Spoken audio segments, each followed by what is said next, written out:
friends, welcome to your Astrology Forecast, your tarot reading, and your yoga class for the week of April 29th through May 5th. My name is Natasha, also known as Nurse Natasha. If you're new here, welcome. If you're old here, welcome back.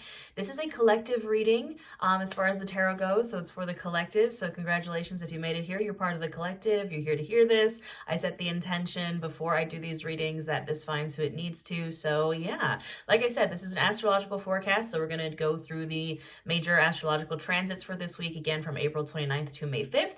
We're also going to do a tarot energy check-in, see how the energy is kind of going with the astrology, with the energy of this week.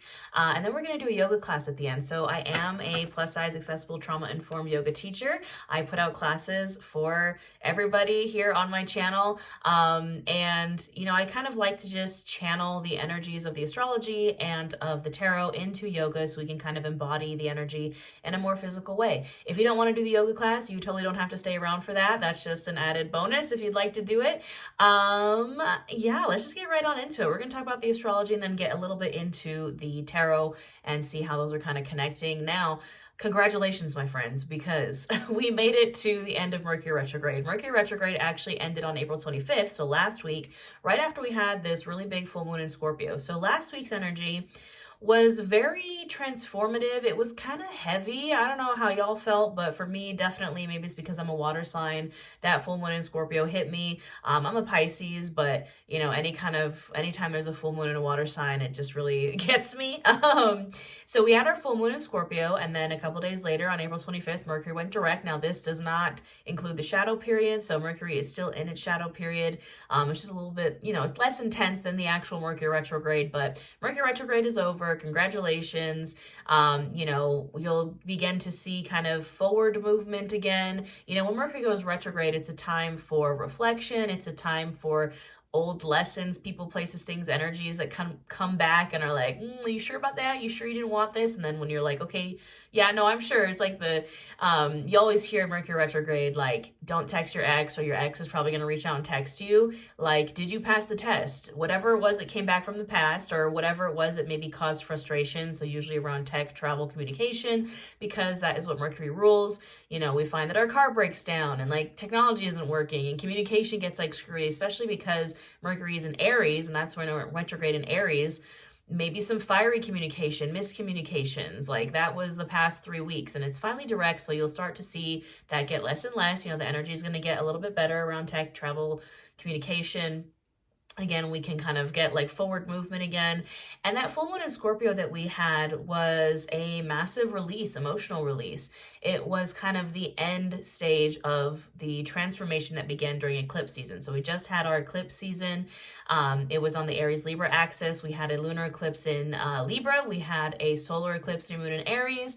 And then this full moon in Scorpio that just happened was still in that same moon cycle as the new moon solar eclipse in Aries. So this full moon in Scorpio we just had close that portal. It was like the last stage of the transformation. It was essentially the butterfly coming out of the cocoon. Now, you may not feel like you maybe went through this like massive transformation. Maybe you kind of feel the same, but I would say that collectively we all can feel that something is different. Like even if you didn't go through like a huge transformation that showed up in like the physical or, any just kind of major mental, emotional, spiritual transformation, it's like same, but different. Like we can feel that something is different. You know what I mean? That's kind of what the closing point with that full moon in Scorpio felt like. Now, this week, the two major transits that we have are with Venus and Mars. So Venus is moving into Taurus, and Venus actually rules Taurus, and is exalted in Taurus. So this is going to be a very sensual,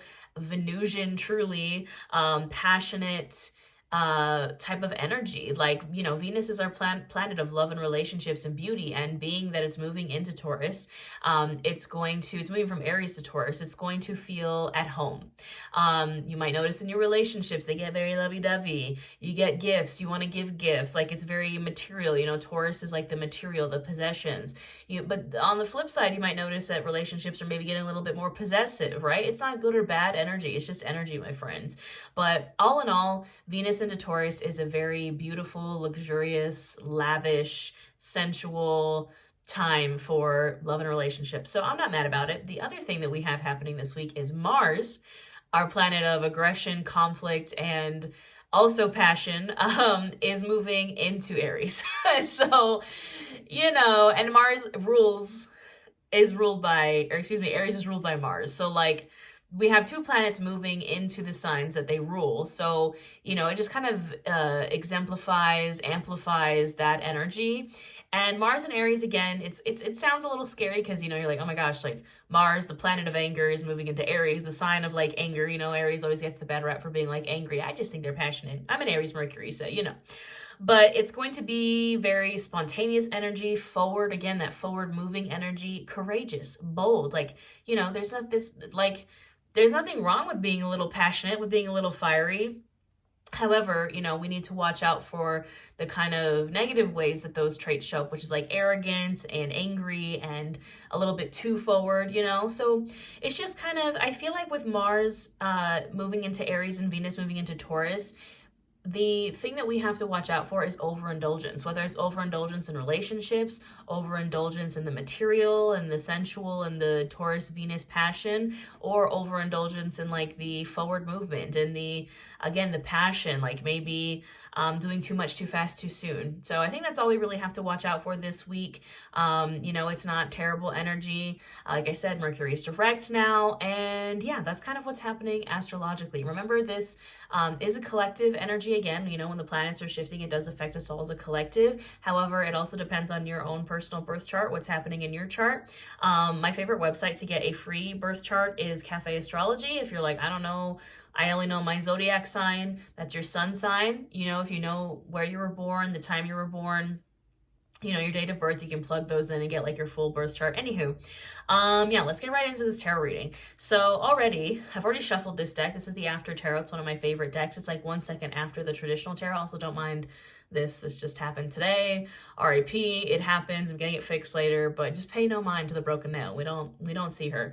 We already have the Three of Swords lurking here. Now, I'm not super mad about the Three of Swords because I know we all dislike the Three of Swords. It's not a fun card to go through. However, in the After Tarot, you can see the swords are actually falling out of this heart. Usually in the traditional tarot, it's like 3 swords in the heart. This is our card of heartbreak, broken heart, grief, loss, breakups, relationship problems, all that stuff. But these swords in the After Tarot are falling out of the heart, and it's getting mended. So you might still feel a little bit of that broken heart syndrome. However, we're healing. And I really think that is what the forward movement looks like. We cannot exist in our past heartbreaks forever. It's the same stories that we tell ourselves. Because we were hurt in the past, we're going to get hurt again in the future. Like, no more of that. Let's move on from that collectively, calling myself out with this one, But what else do we need to know this week? What's going on in the collective energy? How can we work with these energies astrologically? What's happening for the week of April? Whoa, 29th to May 5th. We got some flyers here. 6 of Swords, absolutely. Moving on to calmer shores, my friends. We're moving out of Mercury retrograde. And just, packing our bags and moving on. For me personally, this is the very literal type of energy. I'm actually moving my mom back home. I've been taking care of my mom for a very long time. I'm moving across the country, so I'm moving her back home to be with our family. So you might be moving somewhere. Maybe you're moving somebody else. Maybe you're traveling. Maybe you're going on a little vacation. Maybe you're planning a move. That can kind of be the vibe for this week.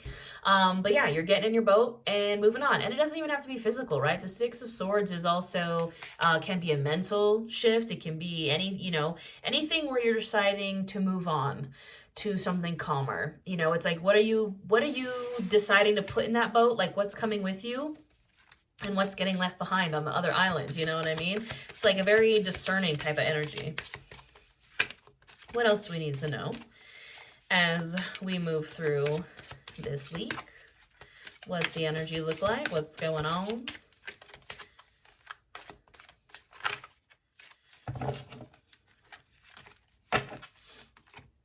King of Swords, absolutely. Heavy air energy, Swords energy, Gemini, Libra, Aquarius.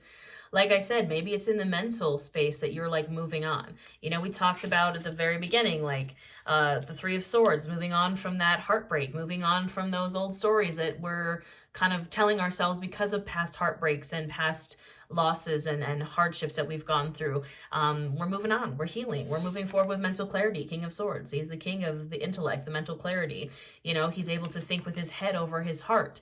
And, you know, it's not meant to say like be cold, like just forget about all the things that have happened in your heart and like turn your emotions off. No, that's not what I'm saying. I'm saying, you know, move forward with mental clarity.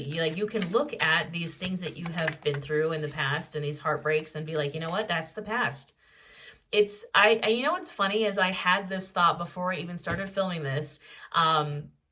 While I was shuffling, I was thinking about The Lion King, when Rafiki, you know, Simba comes across Rafiki and he like whacks him with his stick and he's like, it doesn't matter, it's in the past. Like, you know what I mean? It's like that type of vibe. And it's funny because that's what I was literally just thinking about before this reading started.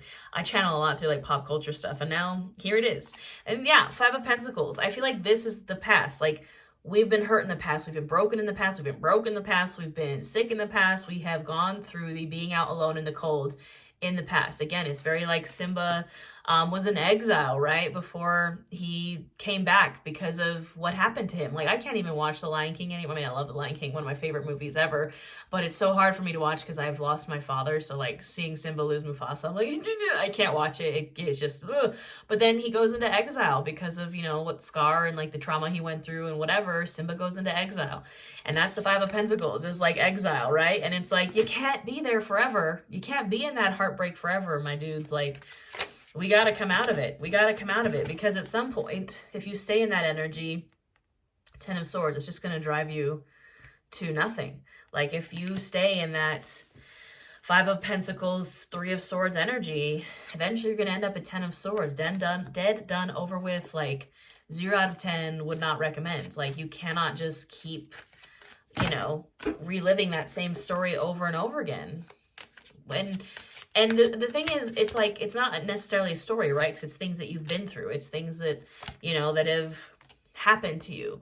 You know, we can't just erase the trauma, but we can move on from the stories that is created in our head. So for example, like, what do I mean by stories? So like, let's say for me personally, I've been through a divorce, I've been through a toxic marriage, you know, an unhealthy partner, whatever.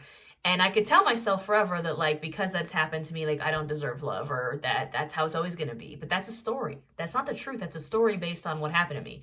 And I know now, logically, that, like, that's not the case. I deserve love, and I can go find it if I want to, right? Things like that. Now, the two other cards that just flew out are the King of Wands and the Wheel of Fortune. Absolutely Mars and Aries vibes, King of Fire and Wheel of Fortune. New cycles.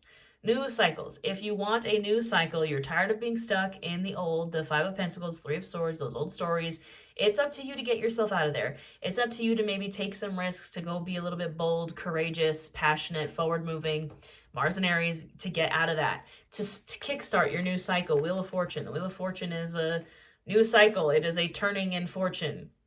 Like, if you want it, you need to go do it. And we have two, actually, kings here, so it's very heavy, like, masculine energy. Like, you know, we do have to kind of step into that divine masculine, and I don't mean anything, you know, doesn't mean anything gender-wise.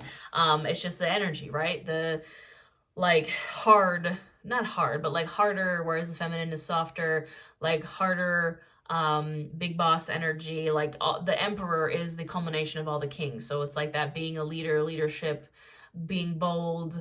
You know, it's like that. Have you ever heard that saying, like, carry yourself with the confidence of like a mediocre cishet dude? Like, you know, just carry yourself with that, the audacity that they have. Like, carry yourself like that, and go do things, and go start a new cycle, and go, like, kickstart your new life. You know what I mean? Get yourself out of the Five of Pentacles, Three of Swords.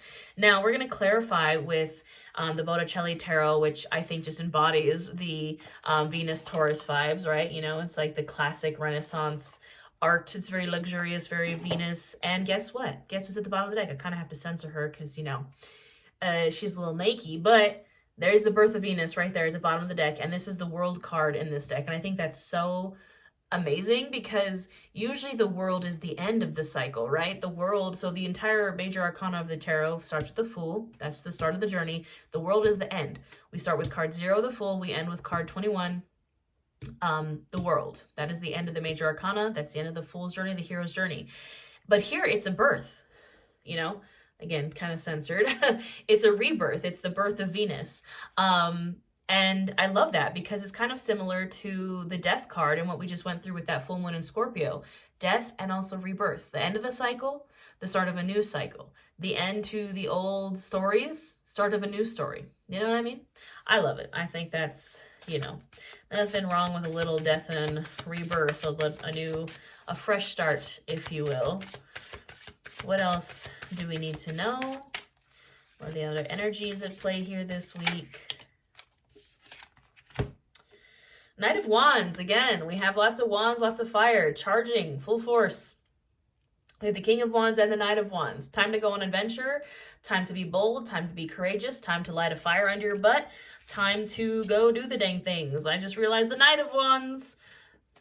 Why is this Page of Wands? Excuse me. I was like, the Knight again? No, Knave of Wands is the Page of Wands is in this deck. I was like, there's two Knights.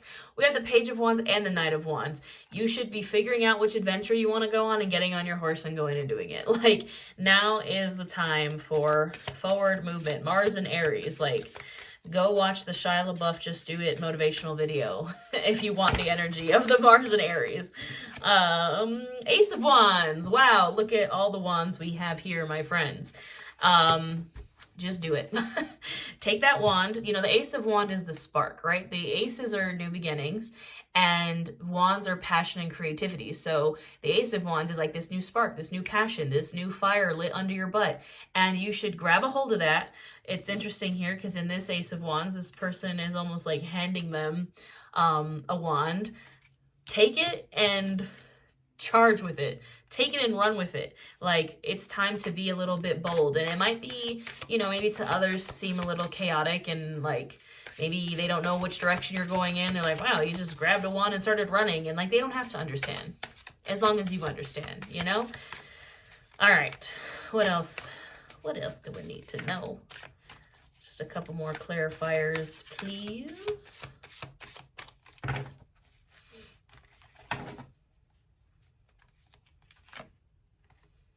There's that Five of Pentacles again. Coming up again. That's kind of the warning here. Who's coming out with that? Six of Cups. You want to heal those old stories. You want to heal the old feelings of being out alone in the cold and loss and, Six of Cups, inner child healing.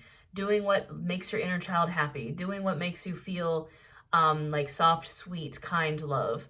That's the Six of Cups right there. There's like a little baby on there. Like, the Six of Cups is also kind of a soulmate card, but I feel like it's more of, again, inner child healing, stopping and smelling the roses, like enjoying the little things in life, going back to what brought you joy as a kid, because that's the thing with like, these old stories that have been built on maybe old traumas that we went through, things that happened maybe when we were a kid or just, younger.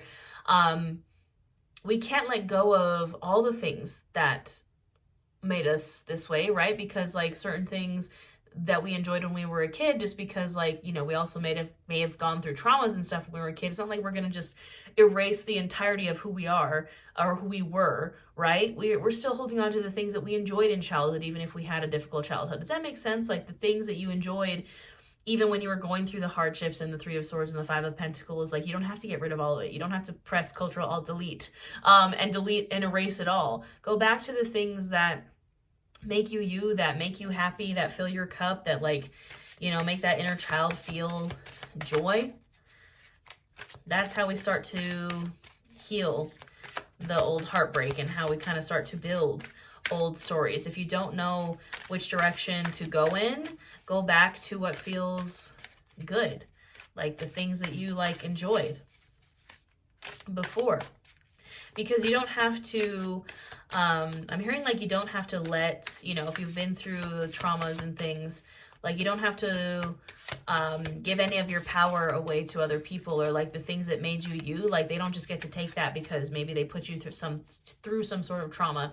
What I'm trying to say here is it's a very interesting message coming through. It's like, for example, like I really like the band Green Day, and for a while I was like, no, I can't listen to Green Day because like my ex really liked Green Day, and I was like tainted, band was tainted, you know what I mean? And it's like, but it doesn't have to be tainted. Like I can listen to the music and like separate it from like the traumas that I went through by someone who also really enjoyed it. You know what I mean? Like things like that. Like I was very into Marvel and comic books, and like got engaged at Comic-Con, and like, you know, things like that. And I kind of shut off that part of me for a while because I was like, it just reminds me of like my ex, but I've been watching like the X-Men animated series, and I'm like, wow, God, I love this so much. Like, I'm not gonna let that person take that away from me, if that makes sense.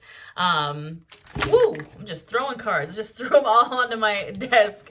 But because I was looking at the bottom of the deck, which was the Two of Cups, and I don't know where the Two of Cups went. It was a Two of Cups for a second, which again, it's very like soft, sweet, new connections, new relationships, maybe flirtatious kind of energy, but just like, you know, don't let what has happened to you in the past or things like that ruin the things that you enjoy. You know what I mean? Let's just get some main themes for this week. What are the main themes that are going on? Divine Feminine. So don't forget, you know, we talked a lot about the Divine Masculine. The Venus in Taurus is definitely Divine Feminine. The Empress vibes, which is a card of Taurus and Venus. You know, you don't have to be completely in the Divine Masculine or in the Divine Feminine. There's balance between both. I would say really lean into that Venusian Taurus energy, which is very luxurious, very self-care. Go get a pedicure, go get a manicure, go get your hair done. You know, treat yourself, that kind of vibe. What else is going on? Major themes for this week. And there's a Divine Masculine right there. Like, balance between the two, my friends. Don't lean too far into one or the other. Release, absolutely. If you have not released yet, you know, with eclipse season, with the full moon in Scorpio, cut it out. There's a knife on this card for a reason. Release it. Cord cutting. Goodbye. We're done. Healer. Yes. Healing. Absolutely. That's how you heal. We release to heal. We feel to heal. I just saw 2222 as I'm recording this. So 222. Absolutely. Protection. We are protected as we go on this journey, as we make it through this week, as we go through this healing journey, this releasing journey. You know, you're protected. You're protected. How did we start this reading, my friends? What was I talking about? The butterfly coming out of the cocoon, transformation, end stages of the transformation. You know, it's the end, you know, when you going through the transformation is the cocoon, right? It's the caterpillar turning into caterpillar soup inside the cocoon. The caterpillar has to completely like disintegrate into nothing and rearrange itself into becoming the butterfly. The butterfly is the last stage. The butterfly is what comes out. So what does your butterfly look like to you? Like for me, I wanted silver extensions down to my butt. That was like a final piece of my transformation, like in the physical. What does that final stage of the transformation look like to you? Divinity, divine timing, divine messages, like keep an eye out for the divine. You know, this could be symbols, synchronicities, angel numbers, things like that. And full moon, like I said, you know, we already had our full moon in Scorpio. I think that energy is kind of continuing to carry, even though it's already kind of over. It's again reminding us of that end stage transformation energy, because we don't want to go back to who we were before these transformations took place. There's nothing wrong with that version of us, but it's old, it's new, it's done. So don't go back to that. Like when, you know, we've talked about kind of going back to the things that used to bring you joy, like, yes, but we're also not running back to old heartbreaks and old Five of Pentacles and old Three of Swords. Like, let the full moon kind of in the transformation, that Scorpio full moon, remind you of like, we've already been through the caterpillar soup phase. We are now a butterfly. Stop going back to caterpillar energy. Okay. All right, my friends, that is the energy and the astrology for this week. We're going to go into our yoga class. I hope you enjoyed. I do this for free on my channel every week. I also put out free yoga classes. I also put out free yoga classes for the new moon and full moon. every new moon and full moon. I also have a membership here on YouTube where we do live yoga, live tarot, live full moon and new moon workshops. I also wanted to say, besides the fact that I offer courses and personal readings, I just opened up registration for all of my 2025 Witchcraft and Wellness retreats. So if you didn't know, I host events in Salem, Massachusetts, Witchcraft and Wellness retreats. They are absolutely amazing. If you like witchcraft and wellness, you've ever wanted to go to Salem and just experience it in the most incredible way possible with a really awesome coven of really wonderful people, those are available now. They will sell out. My retreats sell out astronomically fast. I'm already sold out for 2024, so these are 2025 dates. So those are available now. Again, I also have courses and ebooks and all the things. Everything will be linked in the description box below. Thank you so much for joining me. Maybe I'll see you next time, or maybe I'll see you back on my mat. Hello, my friends. Welcome to your yoga class for the week of April 29th to May 5th. So we have Venus moving into Taurus. We have Mars moving into Aries. So I was like, okay, what's like Taurus Aries vibes? So what we're going to do is we're going to get the blood flowing a little bit. Aries rules our blood, our head, our circulation. And Taurus, is very grounded, earth energy. So pretty much what we're going to do is stay low to the ground, but we're going to do a little bit of strength, a little bit of breath work, a little bit of just like flowy, core kind of, we're going to do maybe some push-ups, nothing too intense, but we're just going to get our blood flowing. We're going to get our heart rate up, and we're going to stay low to the ground and grounded. So again, we kind of talked a lot about like forward movement kind of energy, leaving behind old stories, moving forward, but it's safer and smarter to do that in a more King of Swords, like intellectual kind of way, where we still stay grounded. We don't like take off, shooting not full Knight of Wands, like forward without like looking at the risks, or just getting completely ungrounded, right? We want that mixture of fire and earth. So that's what we're going to do today, my friends. So we are going to get started into child's pose. Now, I always say, have any props that you need for your practice nearby. If you want blocks, if you want a strap, where are my blocks? They're behind me. A pillow or a blanket or a bolster, anything that you need for your practice. I'm going to offer a ton of variations. This is all levels friendly. Remember that everything I say is an option, not an order, and you do what works best for you. So we're going to get started in a child's pose, our Balasana, super grounded posture. It's like my favorite posture to do when dealing with grounding or any earth sign. So I'm going to widen my knees as wide as the mat to honor and make space for my belly and thighs. I'm going to sink my hips back to my heels, and I'm going to walk my arms out and just lower myself down to the mat. So once we're here in this position, in this child's pose, we're just trying to get super grounded here. So I'm going to start to be aware of all the parts of me touching the mat. Maybe lifting up all 10 fingers and then releasing them back down, giving the mat a little squeeze. And as I start to ground here, I'm going to bring my awareness to my breath. Not changing anything about it just yet, just noticing as it goes in and out.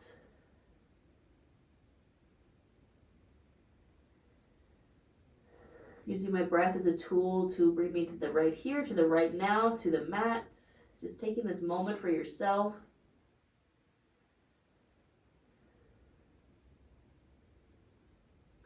Maybe notice what happens in the body as you breathe. So on the inhale, the chest expands, the belly expands, taking up space. And on the exhale, gentle release, maybe grounding a little deeper. Deepening and lengthening the inhales and exhales. And again, with every inhale, we really fill up, take up space. And with every exhale, release deeper into the mat. Maybe sink your hips a little lower to your heels. Maybe again, give the mat a little squeeze. Get super grounded here. Tap into that Taurus energy.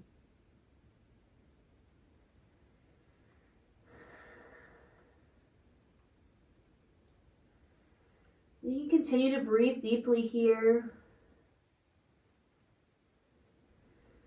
Maybe doing a little internal check-in, a little inventory of the mind, the body, the soul. Just a moment of mindfulness. Just to ask yourself how you're doing, how this energy feels for you. We're just getting curious. We're practicing non-judgment, non-attachment. Just asking ourselves, how do I feel? Being aware and being mindful. You can take a nice big inhale in through the nose, filling up chest, filling up belly, taking up space. And open mouth, exhale, release. One more just like that, big inhale in. Fill up a little more. And open mouth, exhale, release.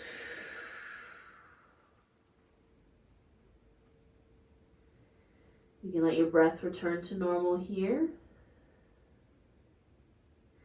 We're going to start to invite in some movement, just gently warming up the body. So I'm going to inhale here. Exhale, I'm just going to gently walk my hands over to the right. So I'm still in my child's pose, but now I'm getting this stretch, this lengthening in the left side of the body. So I'm breathing here into my left side, that space between my left hip and my left rib cage.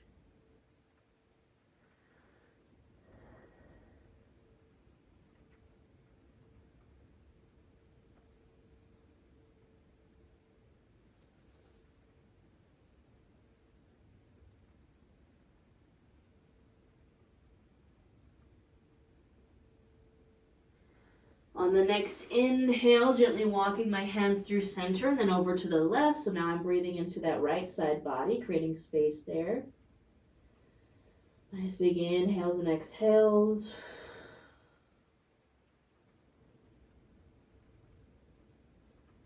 I don't know if you can hear the pitter-patter of rain in the background. It's raining in Las Vegas today.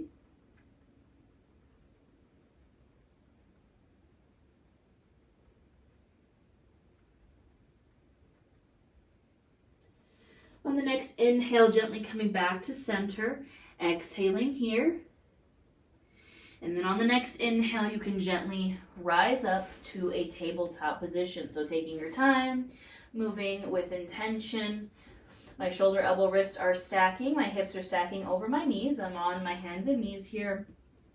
And from our tabletop, we're going to go right into a cat-cow flow. We're just going to warm up the body, warm up the spine. So I'm going to inhale, lift my chin, open my heart, arching the back, sticking my booty out. Exhale to round, tucking the chin to chest, opening out the shoulders, tucking the pelvis. Inhale to open. And exhale to round. Now you can take 5 to 7 more of these on your own breath, linking your breath to your movement. And remember to do what feels good here. So if you want to take it from side to side, if you want to take some full body circles, you do what feels best for you in your cat-cow flow.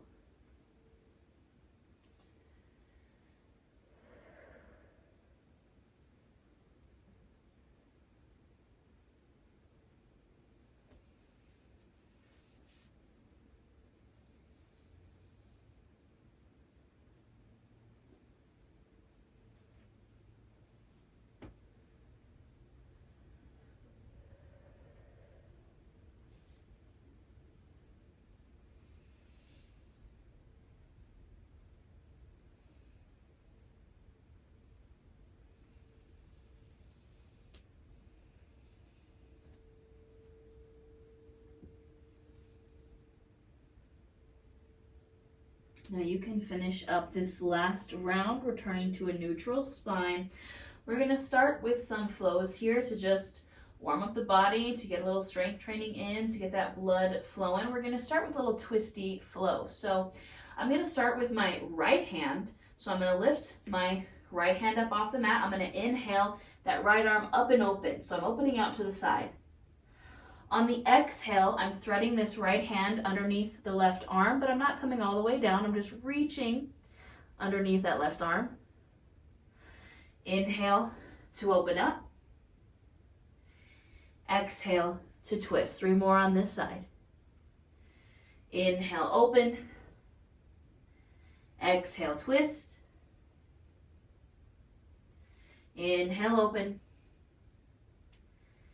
And exhale, twist. 1 more.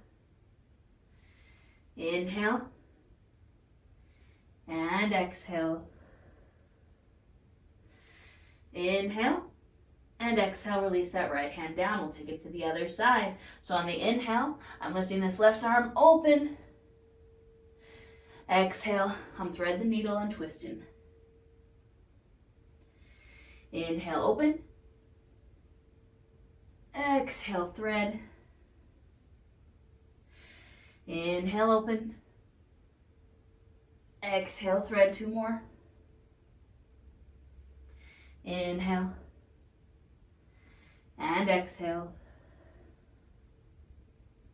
Inhale. And exhale. Inhale. And exhale, release that hand on down. Now we're going to continue to just build up momentum, to build up some fire inside. We're going to take it to some side planks, some variation of side plank. So I'm going to start with the left side just so you can see what I'm doing here. From my tabletop, I'm taking my left foot and I'm kicking it out to the side like it's a little kickstand. So I'm not moving my knee, I'm just kicking out my foot to the side.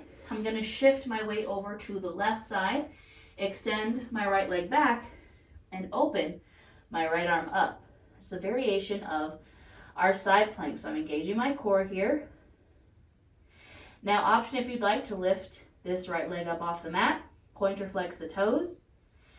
And I'm holding here for 10, 9, 8, 7, 6, 5, 4, 3, 2, and 1. Releasing that right foot down, releasing the right arm down, shifting back into my table, taking it to the other side. So now I'm kicking out my left foot to the side like it's a little kickstand. I'm shifting my weight over.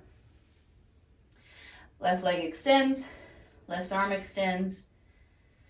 Engaging my core, maybe lifting up this left foot, pointer flex the toes, feeding my hair. Holding for 10, 9, 8, 7, 6, 5, 4, 3, 2, and 1. You can release that foot, release that arm, come back to your table. All right, my friends, continuing with our flow here, we're going to start with the legs. So my hands are going to stay planted. I'm going to bring my left knee to center, and I'm going to raise my right leg up. So I'm bending into the knee, raising my right leg up, pointing my toe towards the ceiling. Now I'm going to inhale, lengthen my spine, so lifting my chin, opening up my heart, really pressing that toe up towards the ceiling. And then on the exhale, I'm going to round my spine and I'm going to crunch in my knee as if I was trying to touch it to my forehead. Of course, you don't have to touch it to your forehead, but I'm squeezing my core here. So I inhale, press the foot back, lengthen the spine. Exhale, squeeze it in. 3 more here. Inhale. And exhale, squeeze. Inhale. And exhale, squeeze. 1 more. Inhale. And exhale, really squeeze. Inhale. And exhale, release. We'll switch sides. So now my right knee is coming to center. I'm lifting up my left leg, bending the knee, pointing that toe up towards the ceiling. I inhale to lengthen the spine, lift the chin, open the heart, press that foot up and back. Exhale, squeeze it in, knee to forehead. Inhale, lengthen. Exhale, squeeze. Inhale, lengthen. Exhale, squeeze. Inhale. And exhale. Inhale. And exhale. Inhale. And exhale. Go ahead and release. Now we're going to come on down here to our bellies. Take some of that pressure off our wrists for a moment. My hands are going to come underneath my shoulders. My elbows are going to squeeze into my sides. And we're going to flow through some low cobra push-ups here. So, pressing my palms into the mat. Again, really squeeze those elbows into the sides. On the inhale, I'm going to lift my head, my chest, my shoulders. Exhale, release. Inhale, lift. Exhale, release. Inhale, lift. Exhale, release. 2 more. Inhale. And exhale. Inhale. And exhale. Now, option to stay here with the low cobra push-ups. If you want a more challenging option, we're going to go for high cobra push-ups. So I'm going to move my hands backwards a little bit. So they're now kind of right on my bra line, my bust line. My palms are pressed into my mat. My elbows are squeezed into my sides. Elbows are bent. Of course, you can stay with your low cobra here, or you can try this high cobra. On the inhale, we press into the palms. Lift on up, straighten the arms. Exhale, release. Elbows stay squeezed into the sides. Inhale, press up. Exhale, release. 3 more. Inhale. And exhale. Inhale. And exhale. Last one here. Inhale up to your high cobra. We're going to hold here. So my palms are pressed into the mat. My shoulders are pressed down and away from the ears. Chin and chest are lifted. Pelvis and hips are pressed into the mat.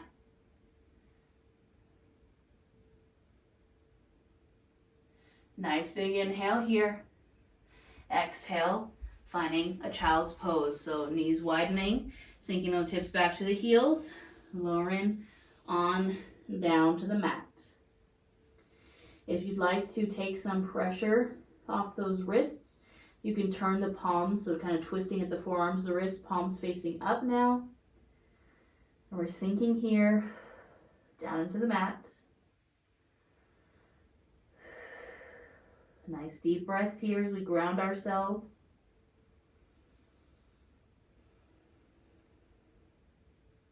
Again, noticing all parts of us that are touching the mat. From your hands to your forearms, to your elbows, perhaps your forehead or your chin, perhaps your chest or your belly, the knees, the shins, the feet. Breathing deeply here.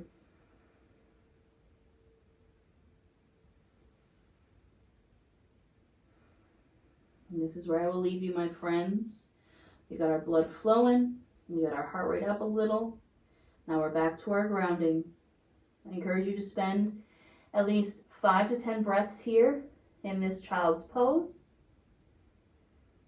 Focus on your breath. Focus on your grounding. I hope you had a wonderful class, a wonderful reading, and I will see you here next time.